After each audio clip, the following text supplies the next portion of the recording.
গতিকে আৰু আগক লাগি যাতে তেখেতে ভাল কৰে সেইটোৱে আমি আশীৰ্বাদ কৰোঁ। তেওঁ ভাল হ'লে আমাৰো ভাল হ'ব, ৰাইজৰে ভাল হ'ব। অৰুণোদয় পাইছোঁ আৰু এই 10,000 যে দিছে গছপুলি ৰোৱাত আৰু 10,000 পাইছোঁ আৰু এই 9,000ও পাইছোঁ। আমি আৰু আগুৱাই যাওক, তেওঁ আৰু আগুৱাই যাওক, আমাক আৰু পালি থাকক। আমি বৰ ভাল পাই আছোঁ মামাক। এতিয়া আৰু সহযোগো পাইছোঁ, কণ্ট্ৰলৰ চাউলকেইটাও পাইছোঁ, দালি চেনি এইগিলা পাইছোঁ আৰু এতিয়া আৰু ঘৰ চৰো পালি আৰু ভাল লাগে আৰু এটা। মুখ্যমন্ত্ৰী হিমন্ত বিশ্ব শৰ্মাক সকলো লোকেই যে মৰম কৰে, সকলো লোকেই যে ভাবিছিলে যে মুখ্যমন্ত্ৰী হিমন্ত বিশ্ব শৰ্মা পৰৱৰ্তী মুখ্যমন্ত্ৰী হ'ব লাগে আৰু বিজেপি চৰকাৰ হ'ব লাগে, এই কথাখিনি আমি এই মুহূৰ্তত শপত গ্ৰহণ ইতিমধ্যে হৈ আছে মুখ্যমন্ত্ৰী হিমন্ত বিশ্ব শৰ্মা আৰু বাহিৰত কেইবাগৰাকীও জ্যেষ্ঠ ইতিমধ্যে বয়োজ্যেষ্ঠ আইতা লগ পাইছোঁ আৰু তেওঁলোকৰ সৈতে কথা পাতিম। কিয় মুখ্যমন্ত্ৰীক বিচাৰে বা মুখ্যমন্ত্ৰীৰ প্ৰতি তেওঁলোকৰ কেনেধৰণৰ ভাৱ আৰু মুখ্যমন্ত্ৰীৰ শপত গ্ৰহণ অনুষ্ঠানলৈ আহিছে, ক'ৰ পৰা আহিছে, আমি কিছু কথা পাতিম। এতিয়া ক'ৰ পৰা আহিছে? হাজো চেঁচাৰ পৰা আহিছোঁ। মুখ্যমন্ত্ৰী আজি শপত গ্ৰহণ অনুষ্ঠান, আপোনালোকে ভিতৰলৈ যদিও সোমাব পৰা নাই, বাহিৰতে আছে। বাহিৰতে আছোঁ। এই অলপমান গৰম লাগে নাই মানুহ চানুহ অলপ হেৰি, সেইকাৰণে ইয়াতে ৰৈ আছোঁ। আমাৰ গেছি কিছুমান ভিতৰত, আমি 4-5টা মানে আছোঁ বাহিৰত। কি ক'ব এই মুখ্যমন্ত্ৰী হিমন্ত বিশ্ব শৰ্মাই কেনেকুৱা কাম কৰিছে? তেওঁলোকে ভালেই কৰিছে, বেয়া কৰা নাই, আমি ভালেই পাইছোঁ, বেয়া পোৱা নাই। গতিকে আৰু আগক লাগি যাতে তেখেতে ভাল কৰে সেইটোৱে আমি আশীৰ্বাদ কৰোঁ। তেওঁ ভাল হ'লে আমাৰো ভাল হ'ব, ৰাইজৰে ভাল হ'ব। ৰাইজে ভালে কৰি আছে। বৃদ্ধসকলৰ কাৰণে বৃদ্ধ পেঞ্চন, মহিলাসকলৰ কাৰণে অৰুণোদয়, উদ্যমিতা আঁচনি বিভিন্ন ধৰণে দিছে, পাইছে নাই? কি পাইছে? অৰুণোদয় মই পাইছোঁ, কিন্তু আমাৰ তেখেতে বৃদ্ধ পেঞ্চন পাইছিল। আজি 2 বছৰমান হ'ল পইচাটো সোমোৱা নাই, কাটা গৈছে। মই কিন্তু অৰুণোদয় পাইছোঁ আৰু এই 10,000 যে দিছে গছপুলি ৰোৱাত আৰু 10,000 পাইছোঁ আৰু এই 9,000ও পাইছোঁ। তাৰোপৰি আৰু কণ্ট্ৰলৰ এনেকৈ দালি চেনি নিমখ এইখিনিও পাইছোঁ। বাকীখিনি পাইছোঁৱেই আৰু স্কুলৰো মোৰ নাতিনী এজনী হাই ছেকেণ্ডেৰী পাছ কৰিলে, এতিয়া আৰু কলেজত এডমিশ্যন দিম, দিয়া নাই, হোৱা নাই। তাতো সেই আঁচনি পাইছে, 1,000কে যে সোমাইছে তাতে পাইছে, 1,000কে দিছে তেখেতে। এতিয়া আৰু ছোৱালীটো আৰু এডমিশ্যন হোৱা নাই, হ'ব আৰু লাহে লাহে। আমি গৰীব মানুহ না, ল'ৰা ছৰা নাই না। মই আৰু ছোৱালীটো আৰু কিবা কৰি আৰু হেৰি কৰি আছোঁ আৰু তেখেতে আশীৰ্বাদ কৰি আছোঁ, তেখেতে ভাল হৈ থাকিলে চিৰদিন আমাৰো ৰাইজৰ ভাল। মুখ্যমন্ত্ৰীগৰাকীৰ পৰা আপোনালোকে যথেষ্ট উপকৃত হৈছে। এতিয়া আৰু মই ক'লোঁতো তেখেতে ভাল হ'লে ৰাইজৰো ভাল হ'ব। মোৰ একলাই নহয়, চব ৰাইজৰে ভাল হ'ব। এতিয়া পোৱাখিনিতো আৰু কৈছোঁৱেই। এনেই আপোনাৰ অনুমানিক বয়সটো মই জানিব পাৰিম নেকি, কিমান হ'ব? মোৰ এতিয়া 52 বছৰমান হৈছে নেকি, অনুমানহে কৈছোঁ মই।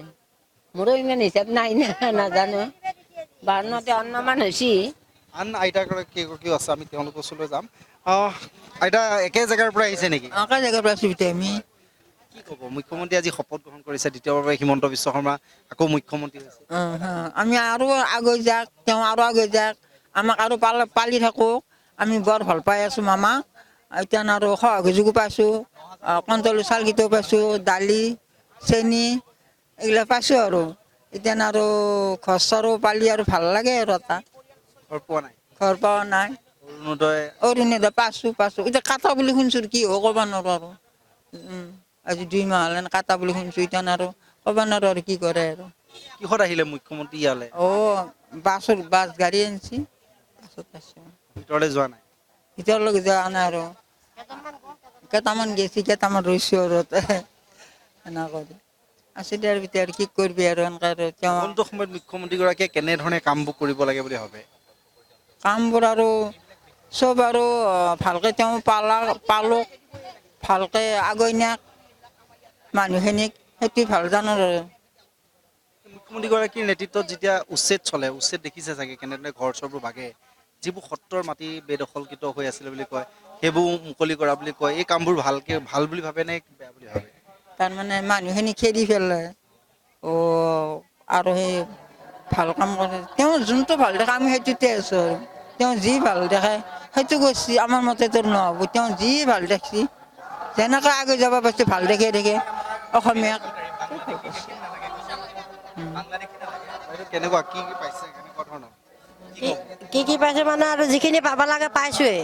তেওঁ এতিয়া আমি কেনেকুৱা হৈছোঁ, মামাৰ লগত ডলাৰ বগৰীত আমি বাগৰি আছোঁ। মামাই কংগ্ৰেছত গ'ল, আমিও গ'লোঁ কংগ্ৰেছত। এতিয়া মামা বিজেপিত, আমিও বিজেপিত, সেনেকৈয়ে আছোঁ আৰু এনে সহায় সহযোগ পাই আছোঁ। হিমন্ত বিশ্ব শৰ্মা যেনিয়ে যে আপোনালোকে আমি যেনি যাওঁ, আমি সেনেকুৱা কি পাইছে এতিয়া আঁচনিবোৰ পাইছে নাই? আঁচনি অৰুণোদয় পাইছোঁ আৰু এই লাখপতি বাইদেউ পালোঁ, কণ্ট্ৰলৰ চাউলকেইটা পাইছোঁ। এনেই ঘৰ দুৱাৰ পোৱা নাই। বাকী ল'ৰা মোৰ এটাই, ল'ৰা চাকৰি নাই, কোম্পানীত কাম কৰি আছে। দেউতাক হৈছে বিকলাংগ। সেনেকৈ চলি আছোঁ আৰু উপায় নাই, কোম্পানীত কাম কৰা। নিশ্চিতভাৱে চাওক, আমি কৈছোঁৱে যথেষ্ট লোক এনেধৰণে মুখ্যমন্ত্ৰীগৰাকী আচলতে প্ৰতিগৰাকী লোককে যে স্পৰ্শ কৰি গৈছে বা মুখ্যমন্ত্ৰীগৰাকী কাম কাজবোৰে প্ৰতিগৰাকী মানুহকে চুই গৈছে, এই কথাবোৰ এতিয়া স্পষ্ট হৈছে। আৰু এই মুহূৰ্তত আমি কৈছোঁ যে বিভিন্ন প্ৰান্তৰ পৰা এনেদৰে লোকসকল আহিছে আৰু আজিৰ দিনটোত মুখ্যমন্ত্ৰী হিমন্ত বিশ্ব শৰ্মা যি দ্বিতীয়বাৰৰ বাবে মুখ্যমন্ত্ৰী হিচাপে শপত গ্ৰহণ কৰিছে আৰু এই শপত গ্ৰহণ অনুষ্ঠানলৈ এনেদৰে অহা এতিয়া লোকসকল আমি দেখিছোঁ। অকণ মই চলাই আছোঁ, কোন জেগাৰ পৰা আহিছে? আমি বাগানপাৰাৰ পৰা আহিছোঁ, বাগানপাৰা মণ্ডল। মুখ্যমন্ত্ৰী হিমন্ত বিশ্ব শৰ্মা আকৌ দ্বিতীয়বাৰৰ মুখ্যমন্ত্ৰী হিচাপে শপত গ্ৰহণ কৰিছে। খুব আনন্দৰ বিষয় যে আমি তেখেতক আকৌ এবাৰ মুখ্যমন্ত্ৰী হিচাপে পাম আৰু যুৱ সমাজৰ কাৰণে তেওঁ যিখিনি কৰিছে সেইখিনি সঁচাকৈ লেখত ল'বলগীয়া আৰু ঐতিহাসিক মুহূৰ্ত এটা আমি স্বচক্ষেৰে চাবলৈ পাম, সেইটো এটা আমাৰ কাৰণে গৌৰৱৰ কথা। আৰু লগতে কি হ'ল, 20খন ষ্টেটৰ পৰা আমাৰ মুখ্যমন্ত্ৰী আহিছে, সেইটো এটা বহুত ডাঙৰ মুমেণ্ট, সেইটো আমাৰ কাৰণে গৌৰৱৰ বিষয়। হয় হয়, সেইখিনিতো উল্লেখযোগ্য, সেইখিনি আছে বাৰু। লগতে মই কোনটো কাম বেছিকৈ ভাল লাগে যুৱ প্ৰজন্ম হিচাপে তেওঁ আমাৰ লগত থাকি সকলোখিনি কাম কৰে, সেইটো কাৰণে তেখেতক বেছি ভাল লাগে। বা যুৱ সমাজক প্ৰাধান্য তেওঁ দিয়ে, মানে বহুত ক্ষেত্ৰত নিবনুৱা সমস্যাৰ কথা ক'বলৈ গ'লে তেওঁ মানে উদ্যোগীকৰণৰ ক্ষেত্ৰত বহুতখিনি কাম হাতত লৈছে, সেইটো এটা আমাৰ কাৰণে বহুত মানে গৌৰৱৰ বিষয়। যিকোনো খবৰৰ বাবে যোগাযোগ কৰক আমাৰ এই নম্বৰত 9181 307 2221।